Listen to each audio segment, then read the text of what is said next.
how'd you get here?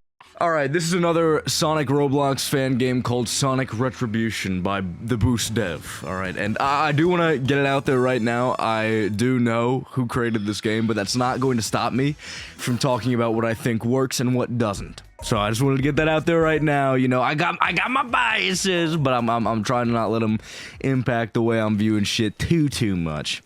So, I think frame one, this game does feel pretty good. I don't think it does anything drastically different from any other adventure-styled fan game that's out there in terms of control feel and movement. You have every single move you would expect. You've got a drop dash, you've got a spin dash, you've got a bounce, you've got a light speed dash, and that's pretty much the move set that you're going to be rocking with throughout all of these levels. Alright, so yeah, nothing crazy. Nothing crazy. Where the game starts to differ a little bit is in terms of level design, and I think that's kind of where it differs negatively. I see kind of what they're going for, and I think that in a lot of cases, level design does actually work somewhat well. Like, I have fun in these levels, but they can just be a little better. And I want to talk about how I think things could change to kind of improve the overall game feel. So I think frame one, something that every single Sonic fan game needs a little bit of work on. Camera, dude. Camera. It is really bad here. It's about as bad as with Sonic Rebooted, if not a little bit worse, because the level design is very much twisty and turny, more so than Sonic Rebooted because it is an adventure-style fan game, and they're trying to go for a little more complex level design here and there, and the result is just me constantly trying to figure out where I am going based on, you know, what the camera's trying to tell me, and it's not telling me anything, so I gotta fumble around and move the camera around a little bit to figure out where I'm supposed to be headed. It doesn't work. It doesn't work. I think, you know, you can obviously change the camera angle for these kind of cinematic moments. Make it so that the camera angle changes in a way that's functional to the player, rather than having them constantly spin the camera around and try to figure out where they're headed next. That's a thing that Sonic fan games need to work on in general. I think a lot of them get it wrong. Just absolutely wrong. And I don't think this is any different, really. It just needs a lot of camera work, and it needs to try and get an understanding of, you know, when SA1 and SA2 would kind of lock your camera or use the camera to help you figure out where to go. Like, games have done this before, Sonic games have done this before. It needs to be done in order for the game to have a good flow and to feel nice. Otherwise, I'm constantly fighting with the camera, it feels like. Other than that, I think that there's also this weird thing with collision where if I try to do a spin dash jump off of a slope, the slopes in this game are very, I'm trying to think of the best way to put it, very angular, I suppose, where it will just be kind of a straight kink in the ground, and then kind of a not horizontal, an angled plane, and then it will kink back out to being straight again. It's not really a gradual thing at all. And the result is that you kind of get these instances where you'll try to do a spin dash jump on a slightly smaller slope, and then because it's got this little kink, it'll kind of eat your input, and you can't spin dash jump like you'd want to because of that, which is a little unfortunate. I ran into that once or twice, but at some point I just kind of emotionally was like, alright, I'm just gonna fucking eat my jump. I'm just not gonna try to spin dash jump off of slopes as much, which is unfortunate, because I think this game has great control feel for that. Back to level design.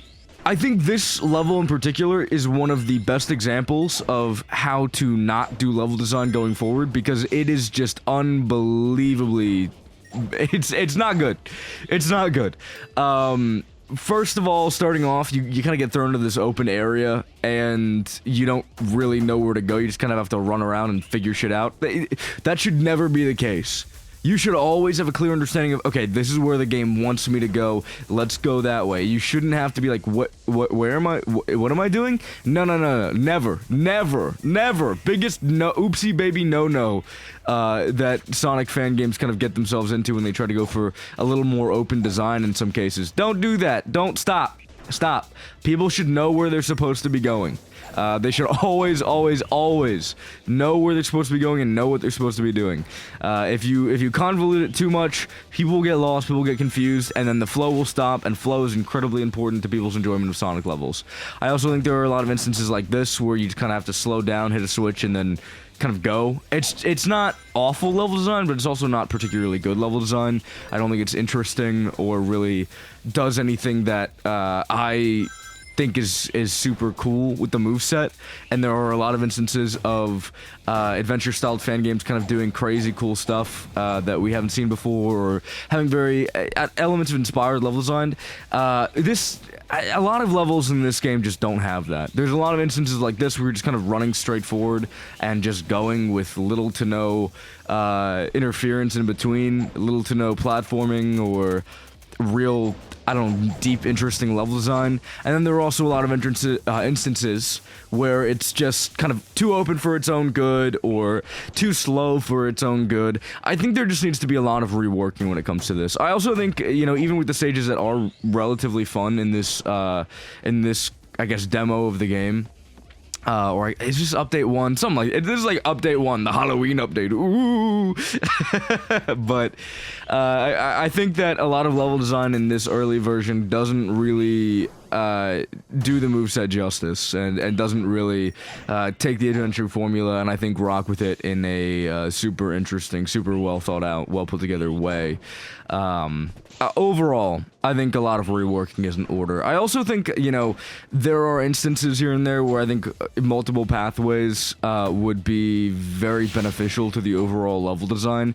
You don't get a whole lot of them. There's maybe at best like 2 on screen at one time, and they converge so quickly it just doesn't really feel like there's a whole lot of value in kind of sticking to one pathway over the other. You get to avoid maybe like 1 second of annoying platforming on the lower path, and then you go straight back to, you know, doing the same platforming over and over again.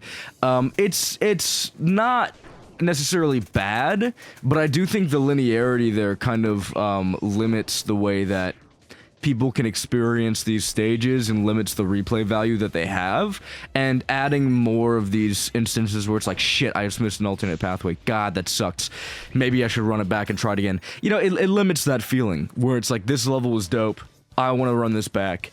And I think you need a little bit more for the player to interact with in terms of alternate pathways to really, I think, gain that intrigue that the levels could possibly have. There are instances here and there, like towards the end of that level, by the way, this is the only mock speed section they have. It's fine. They have kind of this weird thing with the jump where, you'll see when we get to it, he doesn't curl into a ball, he just kind of like does this really wimpy jump, and that's kind of it, and whatever. It's fine. I don't think they needed this in any capacity, but it's cute that it's here. The level design for it isn't too bad. It's a mock speed section. It's nothing crazy. It's nothing bad. So that's my TLDR. Quick review of the mock speed sections. But shit, what was I saying? Oh yeah, at the very end of the Radical Train, it was, fuck, I forgot what the name is. The Train Chase Ultra Omega stage from 06 Everybody Love. Yes, oh yes.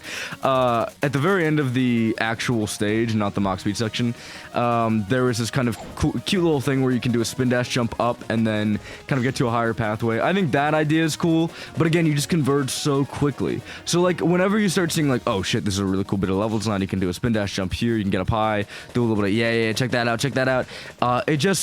It falls off so quickly, and I wish that wasn't the case. I guess TLDR, make more alternate pathways, make longer alternate pathways that really do... Oh my god, I almost just died. Sorry, I just held in the biggest cough. Oh my fuck. Anyways, what was I saying? Fuck! God, it's so hard being a human being with, like, bodily functions. So, just make more alternate pathways and make them diverge more so that when they do eventually converge back, it doesn't feel like it was like, okay, well, I literally just saw all of the level design I skipped. So, that's that. You know, you want it to be, I don't know. For me, I feel like when I play a lot of levels, even if I go the high route, like if I end up playing through a stage that I've just played super well my entire life, and then I end up fucking something up. I had this instance with Generations a lot when I was kind of going for all the red rings. I was like, I never saw this route because I never played the stage this poorly.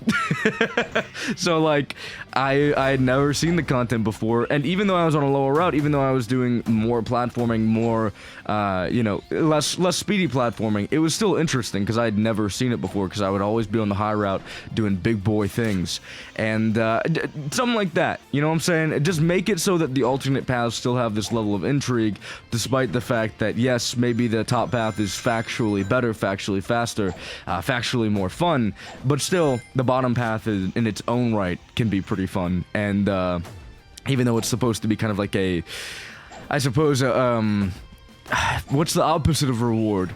Slap on the wrist. Bad reward. I'm so tired. I just woke up. Fuck off. Leave me alone. Even though the lower path is supposed to be that, it's supposed to be a punishment for, that's the word. Even though it's supposed to be a punishment for playing poorly, it should still be relatively fun in its own right. The punishment shouldn't be, oh, well, fuck, this entire stage is just not fun anymore. It should be, you know, hey, check it out. That was slow, but it was still fun. You know, that's the vibe. TLDR, I think this level design needs a lot of work with alternate pathways and clarity with where you're supposed to be going. I think Crisis City also gets kind of issues with this, where I would be jumping around and I would be completely unaware of where to go. Like, we'll get to it towards the end of the very, very end of the stage. Has like 2 converging pathways, but you kind of don't really see the difference in these pathways. Like, it's not like one pathway kind of falls in from the sky and one pathway comes from below or whatever. It's like they're all on the same level, and the path you're supposed to go on is all on the same level. So in that way, it kind of like, I jump around and I'm like, okay, maybe I'm supposed to go this way. Oh no, this is definitely the wrong way because these panels are facing in this direction. Alright, shit, let's turn around, let's figure it out. Like, just instances like that. Small instances like that can be a real flow killer, and it's really unfortunate, because again, this game does feel really good to control, and I think there's a lot of value in experiencing it for the control feel alone. Especially on ground, in air control, I think it's really, really good. A lot of Sonic fan games kind of fuck up mid-air control, but I think they kind of found this nice in-between here, where Sonic always kind of feels a little bit heavier, even when on foot, when on ground. It's enough control feel, it's enough control that it doesn't feel like he's a fucking rock that you're kind of kicking around on the ground, but he still doesn't feel like he's insanely floating. When you get into the air, even though that control feel is maintained, even though it's still like the same feeling you'd get while you're on the ground, just now you're jumping. Does that make any sense? Oh my god, I'm really bad at explaining this shit, but the point is, the turn speed and everything, like, it stays the same whether or not you're in the air or on the ground, and I think that fucks up a lot of Sonic fan games because, ignore this part by the way, that never happened. It ate my jump, so that doesn't even count. Anyways, in a lot of Sonic fan games, you know, it'll maintain, when you're in the air, the turn and control will be maintained based on what it was on the ground, and a lot of people overtune that, so when you're in the air, it feels like you're fucking flying a plane that has a mind of its own. Like, it's not fun. It's over-tweaked, over-tuned to kind of mitigate this issue that people have with Boost Formula Sonic. This game doesn't do that. This game has a really great sense of control, I think, on the ground in mid-air as well. It's I don't know. They just managed to do it right. He feels heavy enough that I don't feel like I'm controlling an unwieldy beast, if that makes sense. Whereas for games like, I'm gonna do a deep cut, recent game that came out on Roblox. Sonic Test Demo, whatever, Ultra Omega, Ultra Test Fire 2, that game that everyone is talking about right now, controls really well on foot, really well on the ground. The second you get into the air, it feels so goddamn wrong. And it's because of that issue, you know, they over-tweak it, they make it so, yeah, he feels great to control on the ground, but then you get into the air, and it's like, oh shit, he does not feel great to control.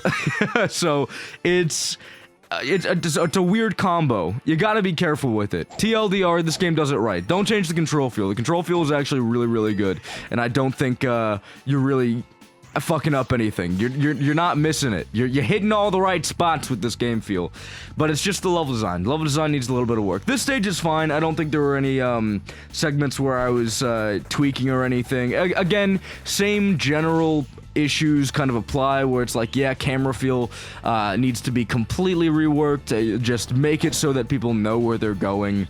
Overall, I think the feel of the level in the flow is good here. The flow is quite good, and I think there's a lot of opportunity to do kind of cool shit to end up relatively big pieces of level design based on the route that you take.